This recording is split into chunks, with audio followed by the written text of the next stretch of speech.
بسم الله الرحمن الرحيم ولله الأسماء الحسنى فادعوه بها صدق الله مولانا العظيم. ایزانو یو درې نمونه موږ د هغې نه مخکې درې نمونه د الله تعالی د نمونو نه اسماء حسنا نه لوستي.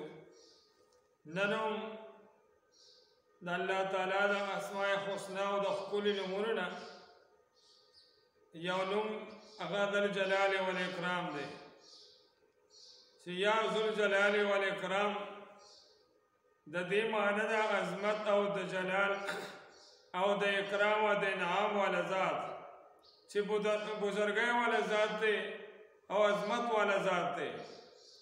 څوک چې یا ذوالجلال والاکرام د دې وظیفه کوي نو الله تعالی به هغه ته عزت عظمت دا ورته الله تعالی ورکړي. او دویم دا دی چې الله تعالی به د مخلوق نه استغنا او بے پرواهی هغه ورکړي، محتاج به نه کې مخلوق ته. د دې وجه نه یو حدیث کې هم راغلی دی چې څوک یا ذوالجلال والاکرام ووایي او د هغې نه پس دعا وغواړي نو الله تعالی والا دعا قبوله کړي. بعض علماء کرام وایي چې دا اسم اعظم دی، څنګه چې الہکم الہ واحد لا الہ الا هو الرحمن الرحیم. دا آیت ته بعض عالمان وایي.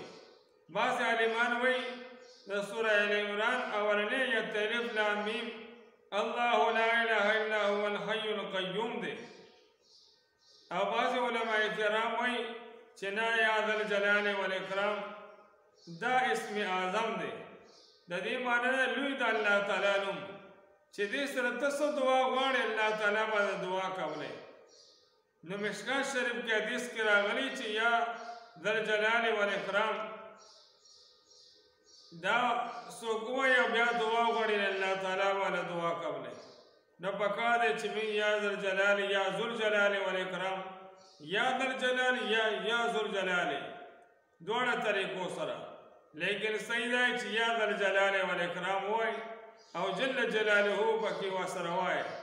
د دې ذکر وکړي یو څو پیرې یو سل پیرې دا وایي او بیا دعا وغواړي الله به دله خامخا د دې دعا قبلوي.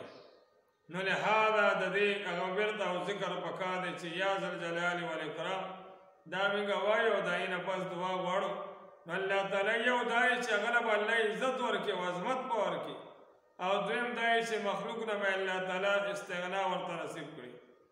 بل نوم د الله تعالی دی المقسط. د دې معنی د عدل او انصاف قائمونکی. د الله تعالی ذات چې دی هغه انصاف والا دی. مقسط د الله تعالی نوم دی، جل جلاله به ورسره وایي.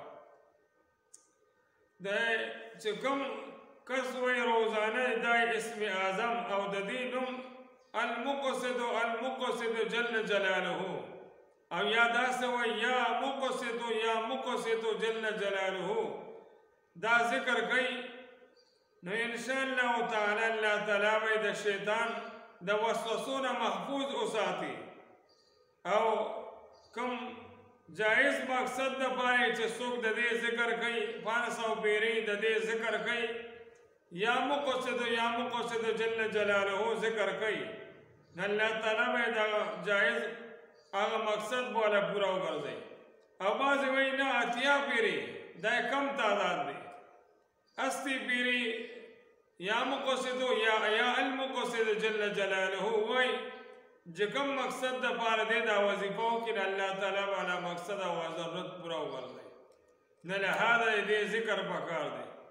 دویم عزیزانو یو لوی عالم د دیوبند تیر شوی دی علامه لاهوري رحمت الله علیه، احمد لاهوري رحمت الله علیه. نه د هغه قول دی. بعضې وایي چې هغه دا فرمایلی چې دا ټول قرآن مجید خلاصه ده، او بعضې علما وایي نه هغه وایي چې دا د دین خلاصه ده. هغه درې خبرې دي.